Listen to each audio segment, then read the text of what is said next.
미얀마 군부가 오늘 새벽에 쿠데타를 일으켜서 아웅산 수치 국가고문과 윈민 대통령을 구금하고 1년간 비상사태를 선포했습니다. 지난달 1일 쿠데타 이후 군경의 유혈 진압으로 희생된 사람들의 숫자가 250명으로 늘었습니다.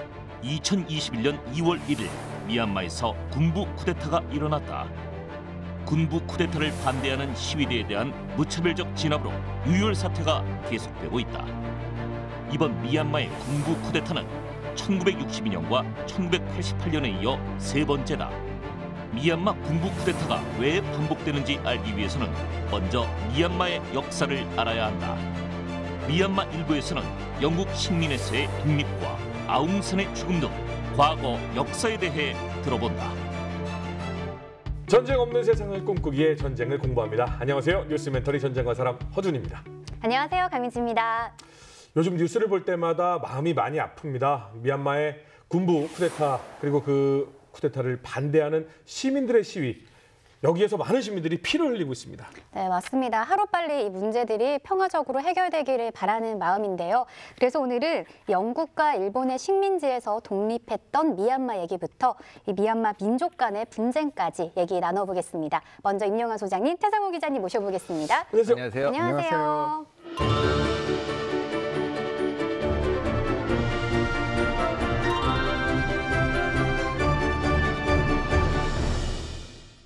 네, 최근 일어나고 있는 미얀마 사태의 원인, 이 미얀마의 역사부터 좀 알아야 될 것 같은데요. 이 미얀마의 옛날 이름이었던 버마는 어떤 나라였나요?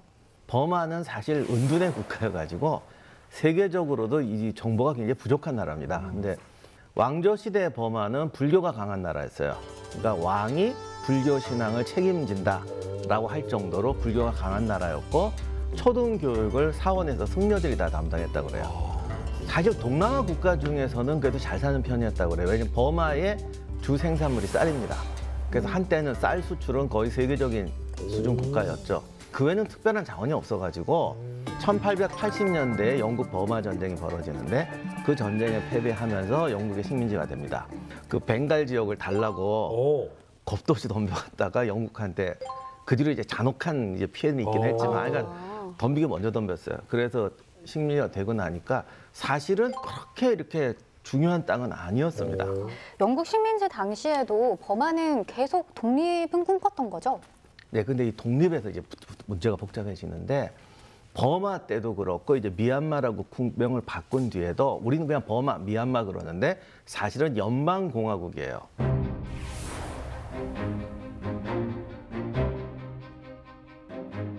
버마 연방공화국, 미얀마 연방공화국입니다. 근데 연방이란 말이 그냥 나온 게 아니고 이 나라 자체가 원래는 여러 나라가 지금 합쳐진 거예요. 민족이 너무 많아가지고. 그러니까 민족이 많은 것뿐만이 아니고 원래 지역이 다른 나라였어요. 그러니까 버마 역사를 보면 그러다 보니까 아예 여기는 딴 나라인 거예요. 근데 지금 한 나라가 되어 있는 거죠. 그래서 영국에서 독립운동을 할 때도 그 어떤 사람들은 말하기를 버마족, 가장 인구가 많은 버마족이 독립운동을 한 것이고 실제로 그 속에 있는 소수민족이나 다른 지역에서는 우리는 버마에서 독립되기를 원한다. 뭐 영국이나 이런 게 아니고 우린 너한테도 빠져나와야겠다. 독립의 독립이네요. 예, 그런 게 주였다라고 말할 정도예요. 근데 어느 정도냐면은 지금 버마족이 최다 인구라고 하는데 전체 인구의 40%밖에 안 돼요. 적네요. 네. 그리고 나머지 국가들 여러 민족 중에서도 독립하고 싶다, 버마로부터 독립하고 싶다라는 소수민족이 40족이 넘어요. 그리고 대여섯 개는 거의 버마 영토 10%를 차지할 정도로 완전히 영토 국가예요. 그러니까 이 여기 문제가 만만치가 않죠. 근데 버마 하면은 이제 떠올리는 것이 아웅산 수치 여사신데 지금은 아웅산 수치지만 제가 아주 어렸을 때 우리 박사님이 한참 활동하실 때 이때는 아버지 아웅산이 유명했었잖아요. 그렇죠. 아웅산이 대두는 이 버마가 영국 식민지로 있을 때 결국 20세기의 이 식민지 국가들은 크게 두 가지 고민을 가져요. 첫째는 독립이에요. 일단 독립을 해야죠. 근데 독립을 하려면 힘이 있어야 되고 독립을 해도 힘이 없으면 또 다른 나라에 잡아먹히겠죠. 그렇죠. 그러니까 생존하기 위해서 제일 필수가 근대화예요. 그러니까 정치적으로는 독립해야 되고 경제적으로는 근대화를 이루어야 됩니다. 근대화가 소위 말하는 자본주의로 갈 것이냐, 사회주의로 갈 것이냐, 이 두 가지 문제가 겹쳐지는 거예요. 근데 원래 이 막스의 사회주의는 자본주의 다음에 사회주의라는 거였는데 네. 이것이 이제 혁명 논리로 확산이 되면서 그게 아니고 사회주의나 자본주의로 갈 수 이런 두 갈래 길로 돼버린 거죠. 그런데 저개발 국가, 버마 같은 경우도 대부분의 국가가 농민이야. 그러니까 민중 봉기를 하거나 독립운동을 하려고 해도 토지를 분배한다거나 하는 식의 사회주의 사상이 훨씬 매력적으로 들어가게 되는 거죠. 그러다 보니까 사회주의가 확산이 됩니다. 근데 사회주의가 확산될 때는 항상 지식인층이 먼저 들어와요. 학교에서 배우고. 아웅산이 대학생일 때 요즘 말하는 운동권이 돼서 이제 서클을 만들어 공부를 하기 시작하는데 거기서 두각을 나타내는 운동권 학생이었어요. 그러니까 반체제 학생 운동권 지도자였던 아웅산은 독립의 꿈을 꾸죠. 그래서 뭔가 해야 되지 않습니까? 네. 동료들하고 그럼 우리 어디에서 지원을 받아야 조국의 독립을 얻을까? 가장 가까운 곳에서 동료를 찾게 됩니다. 그랬더니 중국이 있지 않습니까? 중국. 예, 그래서 그때 당시에 공산당 지도자였던 마오쩌둥에게 이 도움을 좀 받자. 그래서 중국으로 건너가게 돼요. 그런데 배를 또 잘못합니다. 배를 잘못 타요? 네, 중국으로 가는 배는 탔는데 네네. 당시 중국이 이 일본의 점령 지역이 많았잖아요. 네.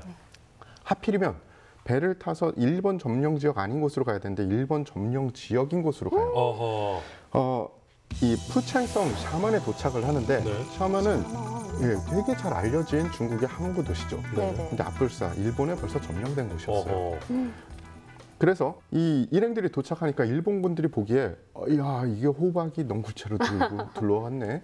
안 그래도 버마에서 영국을 몰아내고 자기네들을 지원해줄 세력이 필요했는데 어허. 이들은 영국과 싸워서 독립을 얻어내길 원하고 자기네들은 영국군을 쫓아내길 원했으니 네. 잘 됐다. 우리 그럼 합작을 해보세. 그리고 아웅산한테 제의를 합니다. 우리가 무기와 훈련을 대주고 자금과 모든 걸 대줄 테니 당신들은 투쟁을 해라. 훈련도 지원하겠다. 어허. 그리고 아웅산은 오케이. 어허. 같이 갑시다. 이렇게 된 거죠. 뭐 많은 뒷이야기가 있어요. 무슨 뭐 일본한테 포섭을 당했다. 아니면 아웅산이 일본을 잘 이용했다. 근데 그거는 뭐 정확한 거는 누가 알겠습니까? 네네. 그 자리에 없었는데 1941년 하이난 섬에 이 훈련 캠프를 차리고 훈련을 시작을 합니다. 아웅산 일행들이 훈련을 시작하죠. 다른 엘리트 이 버마 청년들이 그 캠프에 합류를 해요. 예. 근데 그 중에는 사회주의 청년들만 있었냐 아닙니다. 우파 청년들도 합류를 합니다. 예, 이 우파 지도자 중에 이 나중에 정말 어떻게 보면 아웅산 일가와 계속 악연을 이어가는 인물도 있었어요. 바로 이 내윈이라는 사람인데 네. 내윈 장군. 예, 네. 우리가 버마 얘기를 하면서 이 사람의 이름은 계속 나올 겁니다. 네. 좌우간 이때 모인 청년들이 이 30인의 동지들이라고 하고요. 이들이 어떻게 보면은 2차 세계대전 이후에 이제 버마 독립의 초석을 만든 그런 인물들입니다. 근데 30인 동지라고 하지만 사실은 그 안에 파벌이 여럿 있었어요. 지역 기반으로 있으니까. 그래서 뭐 좌파 우파 대립도 있고 그 안에 또 이파 저파 있어가지고 정체성은 부족하지만 깃발은 확실한 사람들이 모여 들어게 된 겁니다. 아무튼 30인 동지는 이제 그렇게 모여서 1941년에 버마 독립군이라는 걸 만듭니다. 42년에 일본이 버마를 침공할 때 버마 독립군도 같이 들어가서 이제 영국을 몰아내게 되죠. 그런데 사실은 전투는 별로 안 했고 이런데 이제 들어가서 이제 때려부시는 역할을 이제 버마 독립군이 했어요. 근데 2차 대전 당시에 일본은 버마를 사실 별 자원도 없다면서요. 네. 왜 공격한 건가요? 그러니까 버마 자체가 문제가 아니라 네. 버마의 전략적 위치가 갑자기 중요해진 거예요. 이때 사실 제일 중요한 전쟁은 중국이었죠. 영국의 중요한 자원이 인도니까. 그러니까 인도를 치고 가려고 해서는 버마를 확보해야 되고 네. 그다음에 중국이 이 전쟁에 개입하게 되면은 인도 침공이 힘들어지니까 중국이 인도로 들어오는 길을 차단하려면 그게 버마가 있어요. 그러니까 여기를 끊어야 된다. 길목이네요. 네. 그렇게 하고 인도에서 이제 일본을 지지하는, 그러니까 네. 영국을 몰아내자는 또 아웅산 같은 인도 사람들을 모으면 거대한 힘을 얻게 되잖아요. 버마가 전략적으로 중요해진 표면적인 원인인데 근데 사실은 좀 더 구체적인 건 딴 데 있어요. 그래요? 예, 일본에게 공격을 당하던 중국 국민당 정부에게는 네. 전쟁 물자가 필요했죠. 그렇죠. 전쟁 물자를 자국 내에서 생산할 여력이 없는 거예요. 네. 그럼 전쟁 물자를 뭔가 지원을 받아야 되지 않습니까? 네. 네. 그런데 그들의 생명줄이 바로 버마에 있었던 거예요. 왜요? 버마 그 연합군의 전쟁 물자 지원이 네. 버마를 통해서 중국으로. 중국으로 들어오게 돼 있는 거죠. 네. 그래서 아예 보급로의 이름이 버마 로드라고 불렀어요. 야. 이 이름은 버마 로드지만 사실 건설 자체는 중국 인력이 들어갔어요. 어허. 20만 명 이상의 중국 노동자들이 중장비도 없이 그 험한 산길과 강과 모든 것을 개척을 한 겁니다. 중장비도 없이. 예, 하늘에서 보면 그 길 기가 막혀요. 네. 나중에 뭐 완성이 돼가지고 그 로드를 따라서 이쪽 끝에서 저쪽 끝까지 가는 게 그냥 며칠이 아니라 거의 한 달이 넘게 걸리고 그랬대요. 그냥 정상적으로 공격 안 받고 가도. 되게 어찌- 긴가 봐요. 예. 그래서 그런 많은 중국인 노동자가 희생된 끝에 1938년 개통이 됩니다. 이게 이 버마 로드가 되게 중요한 이유가요. 만약에 버마 로드를 통해서 전쟁 수행 물자가 중국으로 들어오지 않으면 일본군이 쉽게 전쟁에서 이겼겠죠. 네. 그러면 중국이 항복을 해버리면 네. 중국에 있던 일본군 전력을 다른 전선으로 돌렸을 거예요. 그렇죠. 그러면 다른 전선에 있던 연합군들한테는 그게 굉장히 큰 위협이죠. 바로 다가오게 되는 네. 거죠. 연합군은 무슨 수를 써서라도 중국이 계속 전쟁을 수행할 수 있게 해야 되는 거예요. 왜냐? 일본군을 묶어놔야 되기 때문에. 아하. 그러면 일본 입장에선 요 길목을 딱 쥐어잡으면 중국을 끝낼 수 있겠다 이런 생각이겠네요. 그렇죠. 그럼 일본은 언제 버마를 공격한 거예요? 버마에 대한 일본군의 공격은 1942년 1월에 실시가 됐습니다. 일본군은 당시 이 버마 전선에 전개된 연합군의 전력에 비해서는 아주 막강한 육상, 공중 전력을 투입을 하죠. 일본군은 이 버마 로드가 시작하는 랑군부터 차근차근 공략을 합니다. 예, 당시 미얀마에 주둔한 영국군은 겨우 2개 사단뿐이었어요. 어허. 보급과 장비도 그렇게 우수하지 않았어요. 일본군 폭격에 맞서서 이 프라잉 타이거스와 그리고 버마에 전개돼 있던 영국군 이 비행 전력이 항공 전력이 어느 정도 선전을 했지만 그래도 뭐 밀려오는 일본군을 막을 수 있을 정도는 되지 않았습니다. 1942년 3월 7일에 가볍게 수도 랑군을 일본군이 함락을 시키고요. 중국군이 이 버마를 도와줘야겠다 하고 참전을 했지만 중국군 역시 가볍게 격퇴를 당합니다. 아하. 이 만달레이와 미치나를 점령하면서 버마 로드는 완전히 단절이 되죠. 그러면서 중국은 이제 숨통이 막히게 되는 겁니다. 영국군이 그래도 뭐라도 해줄 줄 알았죠. 하지만 네. 영국군도 두 손을 들고 인도로 아예 철수를 해버립니다. 거기 그냥 두고. 영국은 결국은 인도만 나는 일단 막아놓으면 돼라는 생각이 있었나 보네요. 네. 그런 것도 있고요. 사실은 영국한테는 인도가 굉장히 중요한 지역이었거든요. 그리고 일본군의 전력이 어디까지 투사될지 모르니까 일단은 인도는 막아놓고 그 다음에 다음 작전을 짜보자 이렇게 됐겠죠. 1824년부터 세 차례에 걸친 영국과의 전쟁에서 패배한 미얀마는 1885년 영국의 식민지가 된다. 당시 대학생이던 아웅산은 반영 저항 운동으로 미얀마의 독립을 이끌게 된다. 1941년 아웅산은 버마 독립군을 창설하고 일본군과 손잡고 미얀마에서 영국군을 몰아낸다. 일본은 미얀마의 옛 수도 양군을 차지하고 영국은 인도로 철수한다. 버마 로드가 봉쇄가 되면서 연합군은 이 인도 북동부의 아쌈주에서 비행기로 히말라야 산맥을 넘어서 쿤민까지 항공 수송으로 물자를 보급합니다. 근데 히말라야라는 산맥을 많이 들어보셨잖아요. 네. 그냥 보통 높은 산이 아니잖아요. 그때 당시에 군 수송기로 바로 직선으로 못 가고 삥 히말라야 산맥을 돌아가요. 시간 엄청 많이 걸렸겠네요. 얼마나 힘들었겠습니까? 그리고 그때 수송기를 지금 수송기로 생각하면 안 돼요. 용량이 정말 작아요. 히말라야를 넘어가야 되니 기류가 또 세니까. 그렇죠.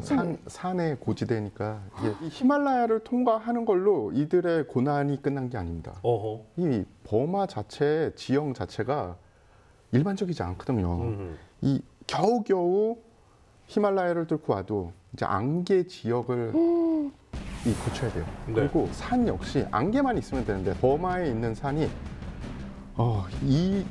2만 피트가 넘는 산들이 많습니다. 그러니까 보통 그냥 안개에 그런 산들이 쫙 포진해 있다고 보시면 되는 거죠. 그러니 얼마나 많은 물자를 수송을 해도 할 수 있겠습니까? 공중 수송으로는 정말로 거의 목말라 죽어가는 사람한테 물을 한 방울씩 떨어뜨리는 그런 격인 거죠. 그러니까 미군에서 이 방법은 안 되겠다. 다시 육로를 뚫어야겠다라는 생각을 합니다. 그러려면 버마 북부를 다시 재탈환을 해야 되거든요. 네네. 그래서 버마 북부에 대한 공략 작전이 실시가 되죠.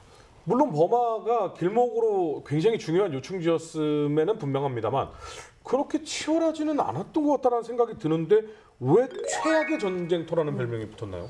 보통 태평양 전쟁 때 3대 지옥의 전쟁터라는 게 있어요. 그러니까 솔로몬 군도랑 뉴기니 그리고 이 버마 전선인데 그러니까 옛날에 무슨 그 모험 영화 보면은 정글에 뭐 악마가 살고 있다 막 이런 거 있잖아요. 무슨 거짓말 같잖아요.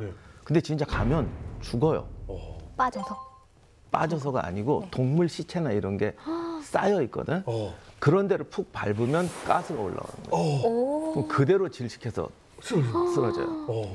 그러니 그런 거 모르는 사람들이 볼 때는 걸어가다가 갑자기 안개가 피면서 푹푹 쓰러져 죽으니 그게 악마지 뭐. 그리고 실제로 정글을 가보면 정글을 안 가보셨죠? 안 가봤죠. 한 낫에 들어가요. 네. 정글에 들어가면 하늘이 안 보입니다. 깜깜해요. 예, 그리고 습기가 그냥 이건 우리 장마철 습기 있죠. 네. 온몸이 이렇게 끈적끈적한 거. 그건 아무것도 아니에요. 머리 가닥가닥을 누가 이렇게 붙잡고 늘어지는 것 같아요. 게다가 안개도 뿌옇죠. 앞에 뭐가 있는지도 몰라요. 나무 흔들리죠. 그리고 나는 솔직히 제일 끔찍한 게 그 모기랑 진드기일 것 같은데 이게 우리가 생각하는 한여름 밤의 모기 수준이 아니고 그러니까 이만하겠죠. 큰 게 문제가 아니라니까. 사람이 있으면 주변에 이렇게 연기가 일어요.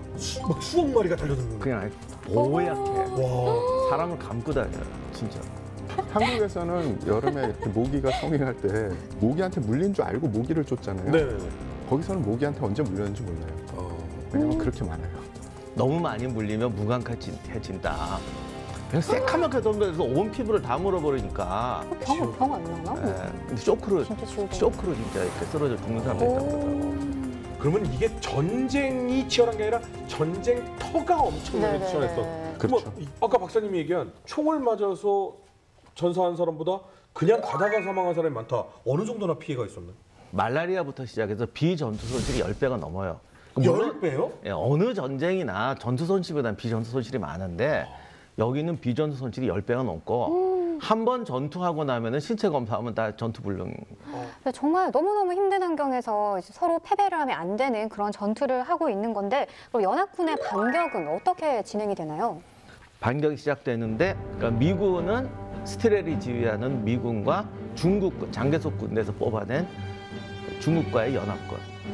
영국군은 이제 슬림이라는 장군이 지휘하는 14군인데 여기도 사실은 영국 백인 병사는 절반도 안 되고 인도군, 인도 병사, 구르카 그리고 이제 버마 소수 산악 지역 부대들 이런 식의 완전 연합군이었어요. 영국군에 소속된 백인조차 영국 백인이 아니라 영연방, 뉴질랜드, 호주군 그야말로 연합들이었습니다. 근데 중요한 게 버마 사람들이잖아요. 이 버마 사람들은 일본과 손을 잡잖아요. 그것도 복잡해요. 그러니까 아까 아웅산의 버마 독립군은 일본과 손을 잡았고 그 다음에 그 여러 지역이 이제 아라칸 지역이라고 소수민족은 연합군. 다 그렇진 않아요. 그러니까 어떤 지역은 또 일본 너무 편에 많이. 붙고 네. 그 중에서도 주로 산악 지역이라든가 좀 이런 소수민족들은 또 영국 편에 붙고 그래서 이게 사실은 종족들이 또 이렇게 막 갈라집니다. 버마 내부 안에서도 엄청 갈라지네요. 정말 복잡하네요. 연합군의 반격은 어떻게 되나요? 성공을 하나요?